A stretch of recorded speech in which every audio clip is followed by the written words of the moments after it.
ایک معروف سوال ہے. سوال کیا ہے؟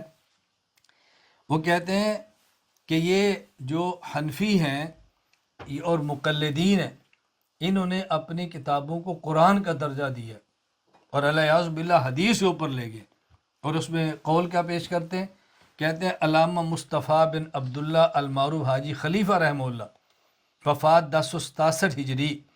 یہ فقہ حنفی کی کتاب ہدایہ کا تعارف کراتے ہوئے لکھتے ہیں، کہتے ہیں ان الہدایۃ کالقرآن قد نسخت ما صنفوا قبلها فی شرع من کتبی فاحفظ قواعدها واسلک مسالکها یسلم مقالک من زیء ومن کذب. اللہ،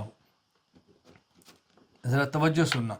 کہتے ہیں جی یہ لوگ کہتے ہیں کہ ہدایہ قرآن کی طرح ہے، جس نے ہدایہ سے پہلے لکھی جانے والی تمام کتابوں کو منسوخ کر دیا، یہ قرآن کی طرح. اور اس ہدایہ کے اصول و ضوابط کو یاد کر لو تو تم جھوٹ سے بچ جاؤ گے. تو اس میں جو لکھا ان الہدایۃ کل قرآن ہے، بات اچھی طرح ذہن نشین فرما لیں. ہم نے کہا بات سمجھنے کی کوشش کریں. یہ جو کہا ان الہدایۃ کل قرآن ہے، ہدایہ قرآن کی طرح ہے، یعنی ہدایہ کو تشبیہ قرآن سے دی ہے. تو مشبہ اور مشبہ بہ میں وجہ تشبیہ یکساں ہوتی ہے.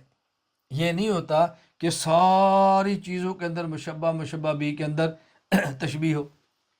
جس طرح کہا جائے کہ فلاں بندہ شیر کی طرح ہے، فلاں بندہ شیر کی طرح ہے. کوئی بندہ کہہ دے او جی توہین کر دی ہے، وہ کہتے ہیں اس کی تو دم ہے، وہ کہتے ہیں اس کا تو حرام ہے، وہ کہتے ہیں تو درندہ ہے، وہ کہتے ہیں تو دھاڑتا ہے.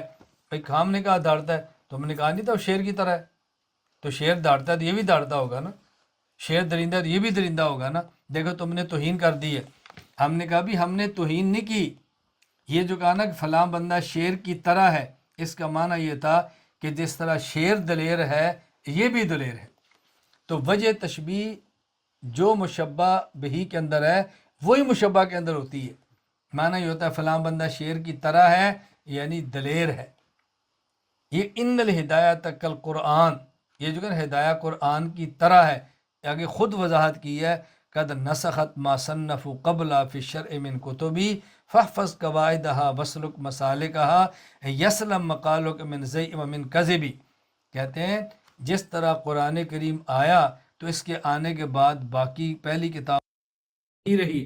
ہدایہ کے آنے کے بعد جو اس سے پہلے کتاب فقہ کی لکھی گئی ہیں اس کی ضرورت نہیں رہتی.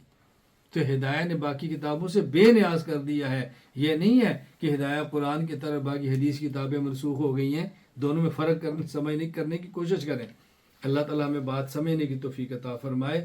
اللہ ہمیں اور آپ سب کو اپنے مذہب، اپنے مسلک، اپنے دین کی حفاظت کرنے کی توفیق عطا فرمائے.